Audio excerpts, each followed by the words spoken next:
제가 초등학교 4학년째 저희 담임 선생님께서 너희가 크면 나중에 먼 미래에 이런 일이 있을 것이다 라고 두 가지를 예견하셨습니다. 근데 그 이야기들이 너무나도 말도 안 되는 이야기라서 아직도 수십 년이 지났지만 아직도 그때를 기억하고 있습니다. 두 가지를 예견하신 첫 번째는 너희가 크면 언젠가는 물을 사 먹을 날이 올 것이라고 말씀하셨습니다.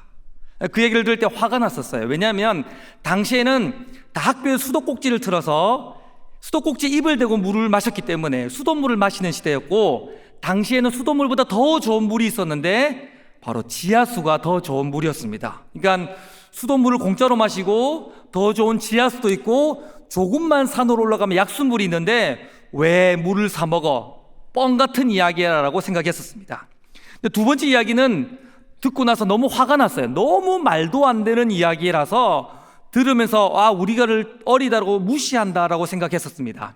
그 두 번째 이야기는 무엇이냐면 너희가 크면 언젠가는 사람들이 전화기를 들고 다닐 날이 있을 거라고 말씀하셨어요. 여러분, 당시에는 집집마다 전화기가 있었고 가는 길마다 중요한 포인트마다 다 공중전화기가 있었습니다. 집에 전화도 있고 길마다 전화기가 있는데 왜 사람들이 전화기를 들고 다녀라고 말하면서 저는 아주 그 이야기를 기분 나쁘게 생각했었어요. 저 말은 반드시 뻥일 거야, 그런 날은 절대 오지 않을 것이야 라고 생각했었습니다. 그런데 여러분, 그날이 왔어요. 여러분, 세계에서 가장 많이 팔리는 음료가 뭔지 아십니까? 바로 물입니다. 여러분, 우리 중에 핸드폰 혹시 없으신 분 손들어 보시길 바랍니다. 그러면 제가 마지막이니까 Z 플립 4를 사드릴 수 있는 장소를 알려드릴게요. 네. 물은 전 세계에서 가장 팔리는 음료가 되었고 모두가 핸드폰을 가지고 다니는 시대를 살고 있습니다. 뻥 같은 날, 상상도 하지 못했던, 도저히 안 올 것 같았던 그날이 우리에게 왔습니다. 성경을 보면 우리에게 세 가지 날이 임할 것이다 라고 약속하셨어요. 그 날들이 어떤 날들인지 오늘 말씀을 통해서 우리가 함께 살펴보도록 하겠습니다. 첫 번째 날은 따라해 보겠습니다. 죽음의 날. 한 번 더, 죽음의 날.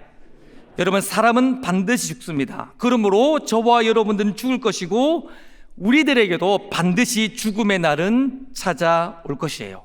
죽음이 무엇인가? 죽음에 대한 의학적 정의는 무엇이냐면 심장이 멈춘 것, 혹은 호흡이 끊어진 것, 혹은 뇌의 활동이 정지된 것을 죽었다라고 이야기합니다. 그런데 성경은요, 죽음을 다르게 표현하고 있는데 야고보서 2장 26절 말씀에 보면 영혼이 없는 몸이 죽은 것 같이라고 이야기합니다. 그러니까 성경이 말하는 죽음은 무엇이냐면 육체에서 영혼이 떠나가는 것을 죽음이라고 하고 있어요.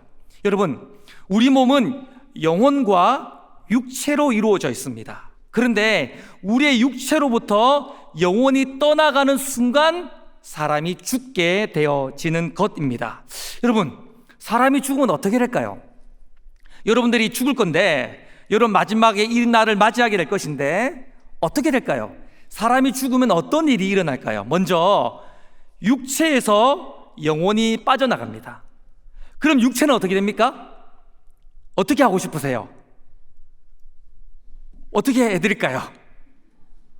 아마 많은 사람들은 요즘 화장합니다. 그래서 불에 태워서 뼈를 잘게 찧어서 어느 항아리에 넣든지 혹은 땅에 묻든지 혹은 뿌리게 될 거예요. 저는 저희 아이들에게 아주 어릴 때 이야기했는데, 아빠가 죽으면 바다에 뿌려라, 아빠가 어딘지 알려줄 테니까 좋은 포인트에 뿌려라 라고 이야기했어요.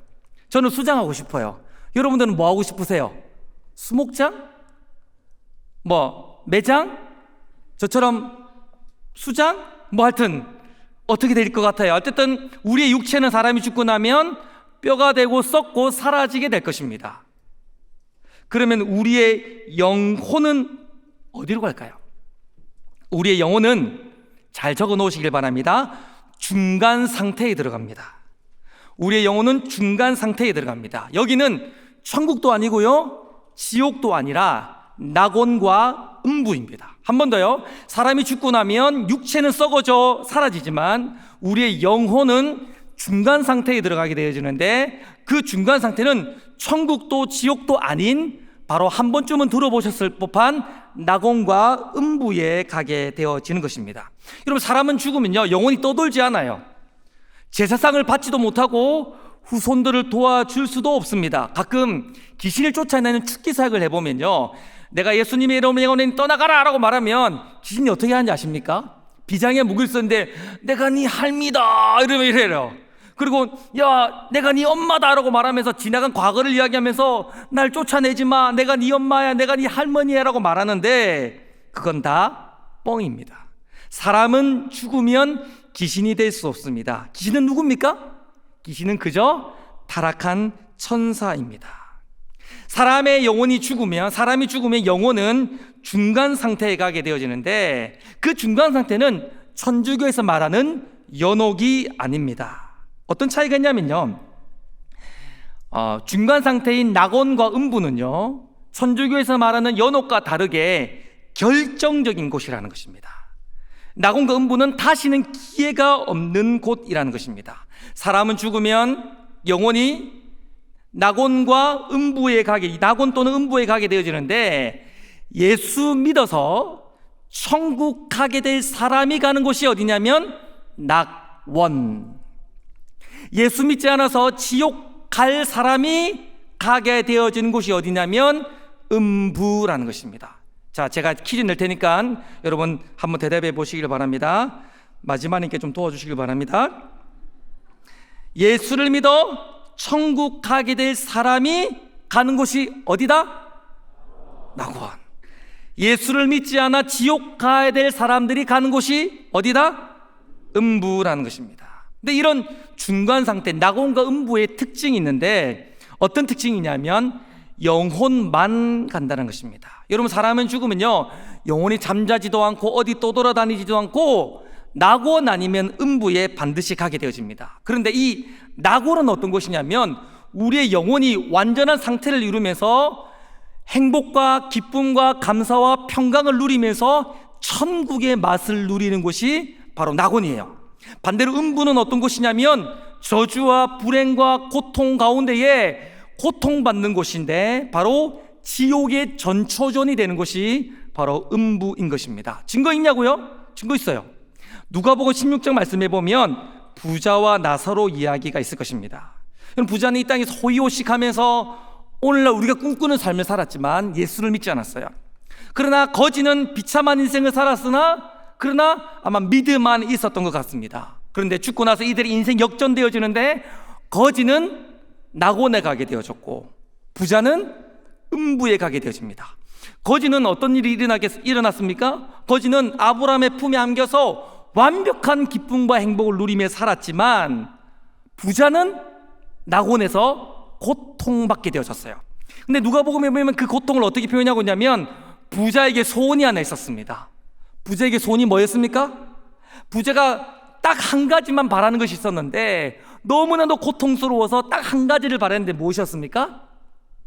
손에 물방울을 찍어서 그 물방울 하나를 내 혀에 대어서 서늘하게 하는 것이 그의 소원일 만큼 음부는 고통스러웠던 것이에요. 근데 그런 음부가 바로 지옥의 전초 단계라는 것입니다. 어쨌든 이런 중간 상태는요 영혼만 간다는 것입니다. 또 두 번째로 이 중간 상태의 특징이 있는데, 잠시 있는 곳이라는 겁니다. 그래서 교리책에 보면 이 중간 상태를 임시거처, 그냥 요즘 갑자기 원고에 넣는데 갑자기 생겼는데 비정규직 이런 느낌, 잠시 잠깐 머물러 있는 곳이다라고 이야기하는 것입니다. 그러면 언제까지 잠시 잠깐 이곳에 머무르냐면 두 번째 날이 임할 때까지입니다. 그 두 번째 날이 어떤 날이냐면 따라해 볼까요? 재림의 날. 시작. 여러분 한번 크게 아멘 해보시길 바랍니다. 제가 이야기하는 대답을 들으시고 여러분 크게 믿음으로 아멘 해보시길 바랍니다. 언제인지를 모르지만 우리 예수님은 영광스럽게 재림하실 줄 믿습니다. 우리 예수님은 재림하실 거예요. 그러면 예수님이 영광스럽게 재림하시면 어떤 일이 일어날 것이라고 성경은 말하고 있는지 우리 데살로니가 전서 4장 16절 17절 말씀을 같이 한번 읽어보겠습니다. 시작. 주께서 호령과 천사장의 소리와 하나님의 나팔 소리로 친히 하늘로부터 강림하시리니 그리스도 안에 죽은 자들이 먼저 일어나고 그 후에 우리 살아남은 자들도 그들과 함께 구름 속으로 끌어올려 공중에서 주를 영접하게 하시리니 그리하여 우리가 항상 주와 함께 있으리라. 아멘. 예수님이 재림하시면 가장 먼저 일어나는 현상이 무엇이냐면 죽은 자의 부활입니다. 정확하게 말하면 죽은 자의 육체의 부활입니다. 땅에 묻힌 자들은 땅이 열리며 죽은 자들의 뼈들이 맞춰지고 살들이 맞춰지고 힘줄이 맞춰지면서 완전한 육체로 일어나게 되어집니다. 시편이나 이런 선지서에 보면 바다가 그 죽은 자를 토하여 낸다라고 말하고 있습니다. 어떻게 될까요? 어떻게 될까요? 잘 모르겠어요. 그런데 저는 이 본문을 생각할 때마다 저는 트랜스포머가 생각나요. 트랜스포머 보면 어떻습니까? 모래들이 있는데 모래들이 갑자기 하면 징징징징징징 이렇게 하면서 어떻게 합니까? 막 이렇게 하면서 로봇가 팍 돼요. 잘 모르겠어요.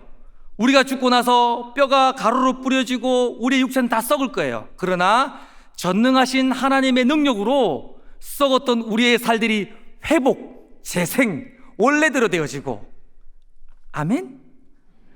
흩어지고 부서지고 사라져버렸던 그 뼈들이 잘 모르겠어요. 그러나 쟁쟁쟁쟁쟁쟁쟁 하나님의 전능하신 능력이 막 하면서 어떤 건 동물이 먹었겠지, 동물의 뱃속에서 막 나오고 막 이러면서 쟁쟁쟁쟁 합쳐져가지고 완전한 육체가 된다는 것입니다. 그래서 그 육체가 부활하게 된다는 거예요.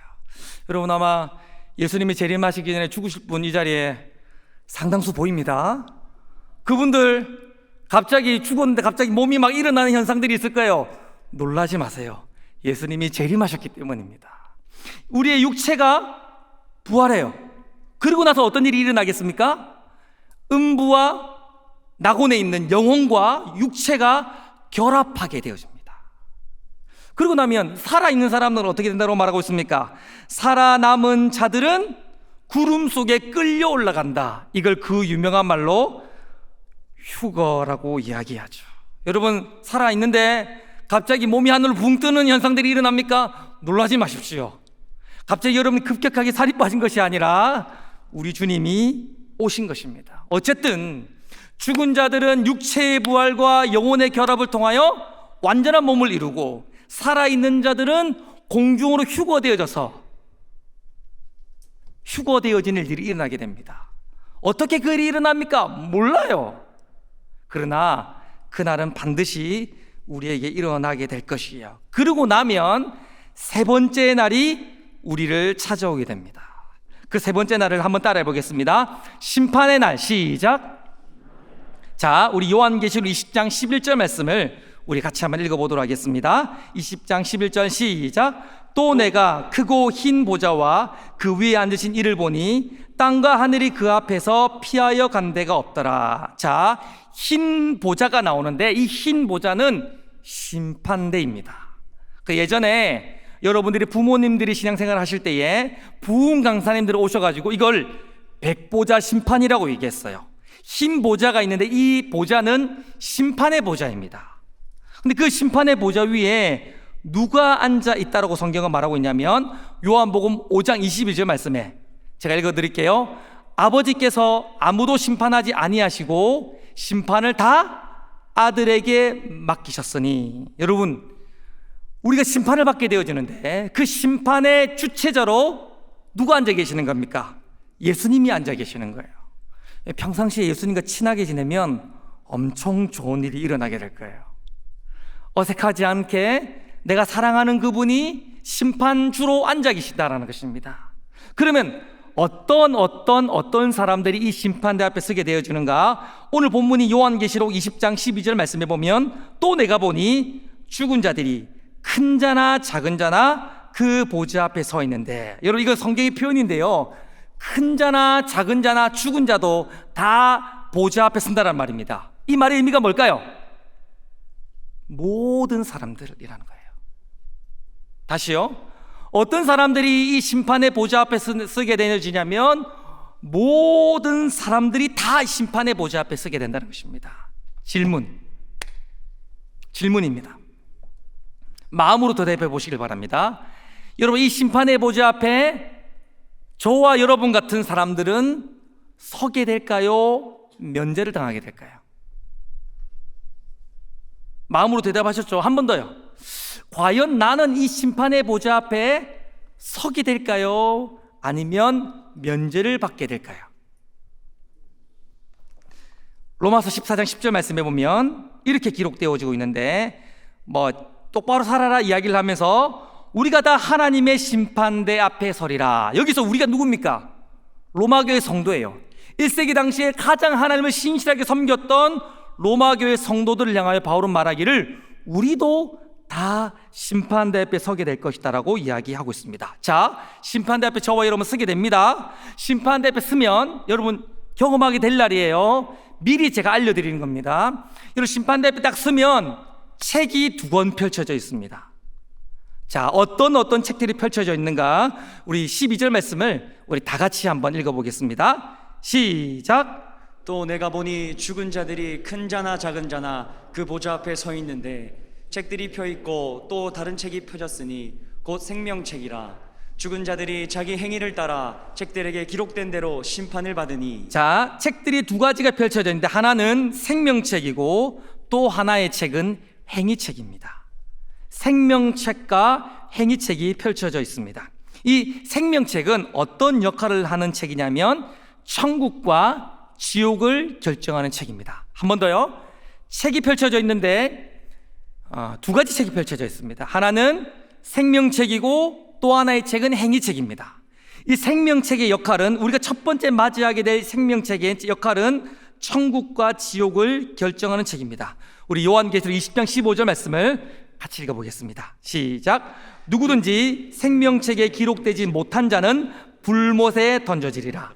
이 생명책에 기록되지 않는 자는, 이 생명책의 이름이 기록되지 않는 자는 지옥 간다라고 이야기합니다. 그러면 어떤 사람들이 천국 가는 이 생명책의 이름이 기록되어져 있을까요? 이 생명책에 별명이 하나 있는데 27절 말씀해 보면 오직 어린 양의 생명책에 기록된 자들만 들어가리라. 생명책의 별명이 뭐라고요? 어린 양의 생명책. 즉 어린 양의 피로 제시씀을 받은 사람의 이름만 여기 기록되어져 있어요. 예수의 십자가의 죽음과 부활을 나의 사건으로 인정한 사람들의 이름만 여기에 기록되어져 있는 것입니다. 여러분들은 이 책에 이름이 기록되어져 있을 것 같습니까? 아닐 것 같습니까? 만약 여러분들이 이 책에 이름이 기록되어져 있다면 완벽한 행복과 영원히 사는 것 같은 평강과 기쁨이 있는 주와 함께 영원히 사는 천국에 가게 될 것이지만, 만약 여러분들이 아무리 교회를 다니고 아무리 많은 헌신을 했다 할지라도 이 생명책에 이름이 기록되어져 있지 않다면 여러분들은 영원한 저주와 고통이 있는, 죽고 싶어도 죽을 수 없는, 죽어도 다시 살고 다시 죽는 그 영원한 지옥의 고통 가운데 여러분은 들어가게 될 것이에요. 주님이 책을 펼치실 것입니다. 보자. 김보훈, 보자. 김보운 있고, 김보은 있고, 김보운 있고, 김보훈은 없네. 지옥!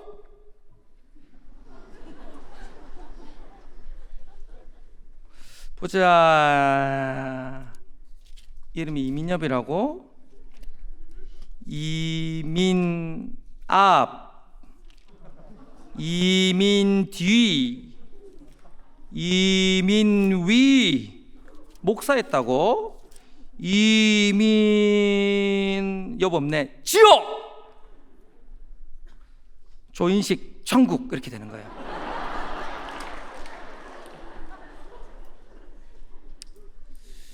여러분, 심판대 앞에 서면 생명책을 펼치실 건데 우리 주님이 그때 교회를 얼마나 몇 년 다녔는가가 거기에 기록되어 있지 않아요. 얼마나 많은 헌신을 하고 얼마나 많은 헌금을 했는지도 그 안에 기록되어 있지 않아요. 거기에는 꼭 하나만 기록되어져 있는데, 예수의 피로 씻김 받고 있는가? 예수의 피를 정말 믿고 있는가? 정말 십자가의 죽음과 부활을 통과했는가? 거기에 이름이 기록되어져 있는 거예요. 로마서 14장 12절 말씀해 보면 각 사람이 자기 일을 짓고 하리라고 얘기합니다. 여기에는 다 독단자로서입니다. 공동체가 아니에요. 여러분 개인 한 사람 한 사람 이 자리에 서서 정말 여러분의 그 내장까지, 여러분의 진실된 마음까지를 다 꺼내놓으면서 진짜 예수를 믿는지를 확인하게 될 것입니다. 어느 신학자는 말하기를, 우리가 이 땅을 살면서 경험하는 모든 저주와 고통과 아픔은 하나님의 진노가 잠시 스쳐 지나가는 것에 불과하다고 얘기했어요. 여러분, 우리가 이 땅을 살아가면서 경험하는 고통과 아픔과 어려움이 있잖아요. 여러분 지금도 많이 힘들잖아요. 그러나 그것은 하나님의 진노로 표현해보면 하나님의 진노가 잠깐 스치는 것에 불과합니다. 그러나 이 어린 양의 생명책에 이름을 기록되어져 있지 않다면 하나님의 진노가 쏟아 부어지는 곳에서 죽어도 죽을 수 없는, 다시는 기회가 있지 않는, 영원히 계속되어지는 하나님의 진노를 쏟아 부음받게 되어지게 된다는 거예요. 그러므로 저는 여러분들에게 꼭 한 가지를 말씀드리고 싶어요. 여러분이 이 땅을 살아가면서 가장 시급하고 중요하게 가장 지금 먼저 결정해야 될 일이 있다면, 한 가지를 여러분이 만약 선택해야 될 일이 있다면 바로 예수 그리스도의 십자가를 선택하는 것인 줄 믿습니다.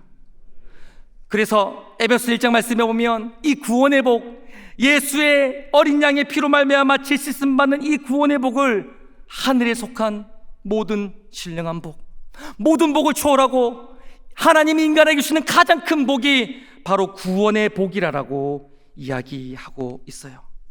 사랑하는 갈릴리 청년 여러분, 정말 귀하신 우리 샬롬 청년 여러분, 정말 축복하며 여러분들을 권면드립니다. 예수의 피로 죄 씻음 받아 어린 양의 생명책에 이름 기록될 수 있기를 우리 주님의 이름으로 축원드립니다. 아멘. 여러분, 보좌 앞에는 두 가지 책이 있다 했어요. 첫 번째 책은 어린 양의 생명책인데 어린 양의 생명책이에요. 여기에서 천국과 지옥은 이미 결정됐어요. 그러면 행위의 책은, 두 번째 책의 행위의 책은 어떤 역할을 하게 되어지는가? 이 행위책은 우리에게 어떤 역할을 하게 되어지는가?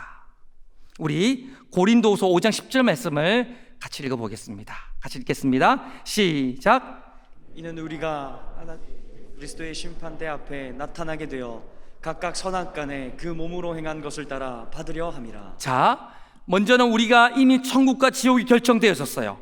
예수를 믿는 자는 천국으로, 예수를 믿지 않는 자는 지옥으로 결정되었어요. 그리고 나면 우리의 행위책을 펼치는데, 그 행위책을 따라서 천국 갈 사람들은 천국의 상급이 결정되어집니다. 그러나 지옥 가게 될 사람들은 그 행위책을 따라 지옥의 형벌이 결정되어지게 됩니다. 여러분 잘 오해하지 말고 들으십시오. 천국 갈 사람들이 이 행위책 때문에 형벌을 받는 게 아니에요. 지옥 갈 사람들이 행위책 때문에 상급을 받는 게 아니에요. 천국 갈 사람이, 천국 가는 사람이 행위책 때문에 천국의 상급을 받습니다. 지옥 갈 사람이 이 행위책 때문에 지옥의 형벌을 받게 되어지는 것입니다. 그러면 이 행위책에는 우리의 어떤 행위들이 기록되어져 있을까요? 저는 항상 마음이 공고하고 마음이 괴롭고 마음에 분노가 올라올 때 이 말씀을 기억합니다. 먼저 어떤 부분들이 우리 행위책에 기록되어져 있는가? 우리 마태복음 16장 27절 말씀 우리 다 같이 한번 읽어보겠습니다. 시작. 인자가 아버지의 영광으로 그 천사와 함께 오리니 그때 각 사람이 행한 대로 갚으리라. 우리의 모든 행동이 기록되어 있습니다. 우리의 모든 행위들이 그 책에 기록되어 있습니다. 네, 여기에서 끝이 아니에요. 마태복음 12장 36절 말씀에 보면 내가 너에게 이르노니 사람이 무슨 유익한 말을 하든지 심판날에 이에 대해 신문을 받으리라. 우리가 어떤 말을 했는지, 어떤 언어를 구사했는지, 어떻게 비판하고 어떻게 칭찬했는지가 이 행위책에 다 기록되어져 있습니다. 근데 거기서 끝이 아니에요. 우리 고린도 4장 5절 말씀에 보면 그러므로 때가 이르기 전에 곧 주께서 오시기까지 아무것도 판단하지 말라. 그가 어두움에 감추인 것을 드러내고 마음의 뜻을 나타내시니 그때 각 사람에게 하나님으로부터 칭찬이 있으리라. 아멘. 뭐라 말하고 있습니까? 우리의 생각까지도 그 행위책에 낱낱이 기록되어져 있다는 것입니다.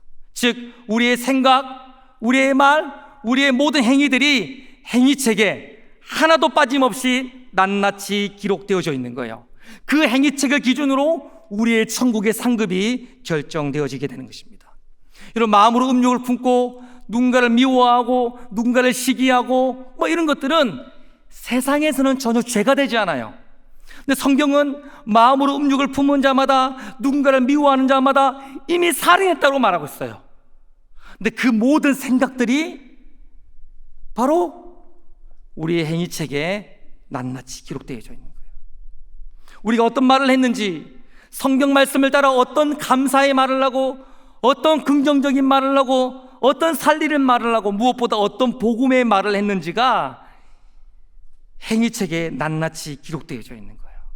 우리의 행위, 그냥 별 생각 없이 오늘도 행하고 있는 우리의 행위, 우리는 잊어버리는 그 행위들을 하나님 다 기억하셔서 어떻게 겸손하게 살았는지, 어떻게 군림하지 않고 희생하며 섬기고 살았는지, 어떻게 누군가를 위해 살았는지, 어떻게 복음을 위해 섬김에 살았는지가 행위책에 하나도 빠짐없이 기록되어져 있는 거예요. 사랑하는 여러분, 예수 믿는 사람들은 예수 믿음으로 우리의 삶이 끝나는 것이 아닙니다. 여러분 잘 기억하시길 바랍니다. 예수 믿는 사람은 예수 믿는 것으로 끝이 아닌 것입니다. 로마서 12장의 말씀처럼 로마서 11절까지는 복음을 이야기한 다음에 바울이 12장을 열면서 그렇기 때문에 복음에 합당한 삶을 살아야 된다고 말한 것처럼 예수 믿는 사람은 예수 믿는 것만큼 더 삶이 중요한 거예요. 아니요, 제가 오늘 위험한 이야기를 하겠습니다. 어차피 저는 갈 거니까요. 여러분, 어떤 면에서는 예수 믿는 것보다 더 중요한 것이 있는데 집에 가서 말하지 마십시오. 오해할 수 있으니까. 예수 믿는 것보다 더 중요한 것이 있는데 예수 믿는 사람답게 사는 것인 줄 믿습니다. 왜냐하면 예수 믿는 건 나의 의지와 나의 힘과 나의 재능과 아무 상관없이 그냥 은혜로 우리에게 그저 주어진 것이지만, 그래서 그 은혜를 받은 우리가 그 신분에 합당하게 살아가는 순종의 삶, 거룩의 삶, 성화의 삶은 하나님과 내가 협력하여 이루는, 하나님과 내가 콜라보를 이루며 함께 주 앞에 설 때까지 함께 이루어야 가야 될 작품이기 때문인 거예요. 사랑하는 성도 여러분, 사랑하는 여러분들, 그저 살지 마십시오. 예수 믿었다고 그냥 살지 마시기 바랍니다. 여러분이 생각할 때에 우리의 모든 생각을 다 아시는 하나님이 그 생각에 동의하시면서 하나님 나라에서 보좌에서 고개를 끄덕이며 나 네 그 생각에 동의해, 나 그 네 마음에 동의해 라고 말씀하시도록 우리가 생각해야 돼요. 우리가 말할 때에 하나님도 그 말에 동의하시면서, 하나님도 우리가 말하는 그 말을 다 들으시는 하나님도 우리의 말에 동의하시면서 하나님 보좌에서 미소 지을 수 있도록 말하는, 훈련하는 삶을 살아야 되는 거예요. 우리가 어떤 일을 하든 어떤 결정을 하든 그 결정과 행동이 하나님 앞에 합당한 것이 되어져서 하나님이 보좌에서 벌떡 일어나서 야, 니 그거 참 잘한다, 야, 내가 네 결정 축하한다, 야, 네가 살아가는 그 삶을 내가 지지하고 응원한다라고 하나님이 박수 칠 수 있도록 오늘 우리는 행동하며 살아가야 되는 거예요. 그것이 바로 영원한 세계에 우리의 삶을 결정하는 재료가 되어지는 거예요. 박상욱 목사님이 죽었어요. 그래서 하나님의 은혜로 천국에 갔습니다. 우리 박상욱 목사님이 엄청 기대감 있는 거예요. 왜냐하면 목사로 이 땅을 살았기 때문입니다. 사랑하는 동역자 여러분, 이러면서 이 땅을 살았기 때문에 엄청 기대감이 큰 거예요. 내가 그래도 목사 아니었나 하면서, 웃군 내가 가르쳤지 않냐면서, 사랑하는 동역자 여러분, 이러면서 목사로 살았기 때문에 천국 가면 엄청 큰 상급이 있을 거라 기대했어요. 천국에 갔어요. 천사가 박상호 목사를 인도했습니다. 오십시오, 목사 오십시오, 오십시오. 예, 축하합니다요. 그런 중국집에 들어갔습니다. 중국집에 왔더니 많은 청년들이 탕수육, 라조기, 칠면조, 팔부채 막 이런 거 먹고 있면서 막 간장을 먹고 있면서 막 즐겁게 하고 있는 거예요. 와, 쟤들이 저 정도면 내 상급은 장난 아니겠다 싶었던 거예요. 갑자기 천사가 쟁반을 딱 주더니 목사님 서빙하세요 이러는 거예요. 열받은 거예요. 아, 내가 목사였다고, 내가 쟤들 가르쳤지 않냐면서, 사랑하는 동역자 천사 여러분들, 내가 얘들 가르치지 않냐고, 내게 더 큰 상급 줘야 되는 거 아니냐고, 나 목사였다고, 장난하냐고 막 그랬어요. 그랬더니 천사가 주방의 문을 착 열어줬는데 거기에 김보원 목사님이 눈물을 양팍 하고 있었어요. 박상원 목사님 마음이 불안한 거예요. 불안한 마음에 이렇게 물었습니다. 저기 김종호 목사님은 어디 계신가요? 물었어요. 천사가 이렇게 얘기했습니다. 김 목사 배달 갔다, 이렇게 말씀하셨어요. 여러분, 뭐 제가 각색해낸 너무 뻔한 유치한 유머이지만 참 철학이 있는 유머라 생각이 됩니다. 말씀을 많이 한다고 이 땅을 살면서 어떤 직분을 가졌는지, 이 땅에서 얼마나 교회를 오래 다녔는지가 영원한 세계를 결정하는 게 아니라는 것입니다. 얼마나 내가 말씀답게 생각하고, 얼마나 말씀에 합당하게 말하고, 얼마나 하나님 나라의 가치대로 실제로 살아갔는가가 영원한 세계에 우리의 상급을 결정하게 되는 거예요. 고린도전서 3장 말씀에 보면 예수 그리스도를 믿는 터 위에 어떤 사람들은 금이나 은이나 철로, 보석으로 집을 짓지만 어떤 사람들은 나무나 짚이나 풀로 집을 짓는다라고 얘기했어요. 그렇게 집을 짓고 나면 하나님의 불심판이 임하게 될 것인데, 그 불심판 때 풀이나 나무나 짚으로 지은 집들은 타고 없어진다고 말합니다. 그러나 금이나 은이나 보석으로 지은 집은 남아있어 마지막 날 칭찬받는다 이야기했어요. 우리가 언젠간 보좌 앞에 서게 될 것입니다. 우리 그리스도 예수가 심판주로 계시면서 우리를 잘했다 칭찬하시며 안아주실 거예요. 첫 번째 책을 펼치시면서 내 아들아 내 딸아 내가 너를 기다렸다고 말씀하시면서 우리를 축복해 주실 것이 분명합니다. 근데 둘째 책을 펼쳤는데 우리의 그리스도의 터 위에 세워진 우리의 삶이 나무나 풀이나 짚으로 지음받아서 여전히 날 위해 살고 세상의 가치로만 살아서 주 앞에 조금도 드릴 것 없는 인생이 된다면, 주 앞에 조금도 계수할 것 없는 인생이 된다면, 하나님 앞에 정말 드릴 것 없는 부끄러운 인생이 되고 만다면 우리의 구원이 얼마나 부끄러울까요? 그러나 이 땅을 살아가며 예수 믿는다고 병신 소리 들어가고 사람들처럼 부유하게 살지 못하고 세상 사람들처럼 누리며 살지 못하고 세상의 기준으로 보기에 불행하게 사는 것 같아 보이나, 하나님 나라를 위하여 그리스도의 고난을 내 삶에 채우는 삶을 살아갈 때에 주 앞에서는 그날 금이나 은이나 보석으로 지은 집이 되어져서 주 앞에 드릴 것 많은 인생이 되어져 영원한 세계에 풍성한 상급을 받아 누리게 될 것입니다. 오늘 마지막 설교를 여러분들에게 하며 꼭 이 이야기를 드리고 싶어요. 예수 믿는 건 믿는 것으로 끝나지 않아요. 예수 믿는 건 삶으로 완성되어집니다. 예수 믿는 삶은 번지점프가 아니에요. 번지점프는 한번 뛰어내리 버리면 끝입니다. 예수 믿는 건 한번 예수를 믿는다고 해서 자동으로 천국이 확정되어지거나 예수를 믿는다는 그 이유 하나만으로 내 모든 삶이 결정되어지는 것 전혀 아닙니다. 예수 믿는 삶은 마라톤 같은 삶인 것입니다. 마라톤은 출발하면 멈추지 못해요. 마라톤은 아무리 힘들고 괴롭고 고통스러워도 쉴 수 없어요.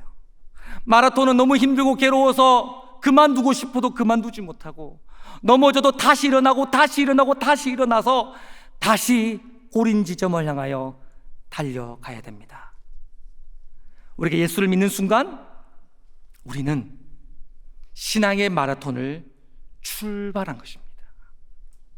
우리가 신앙의 마라톤을 출발하는 순간부터 우리는 결코 멈출 수 없어요. 아니, 멈춰서는 안 돼요. 뛰다가, 걷다가, 다른 박질 치다가 쓰러질 수 있어요. 그러나 다시 일어나야 됩니다. 그리고 오른 지점에 이르는 그날까지 끊임없이 달려야 돼요. 알아요. 여러분이 얼마나 힘든지, 얼마나 버겁게 이 땅을 살아가고 있는지, 얼마나 힘에 지나도록 헌신하고 있는지 잘 압니다. 그러나 우리의 믿음의 신앙의 출발을 할 때 우리와 동행하셨던 그 하나님께서, 그 예수님께서 우리가 넘어지면 다시 일어나게 하시고 우리를 다시 끌어주시면서 밀어주시면서 결국은 그리스도 예수의 날까지 우리의 삶을 완성시키시고 인도하실 것입니다. 사랑 갈릴리 여러분, 정말 사랑하는 샬롬 여러분, 결코 멈추지 말고 행위의 책을 기억하며 신앙의 멋진 믿음의 싸움을 끝까지 싸워내는 저와 여러분 될 수 있기를 우리 주님의 이름으로 축원합니다. 아멘.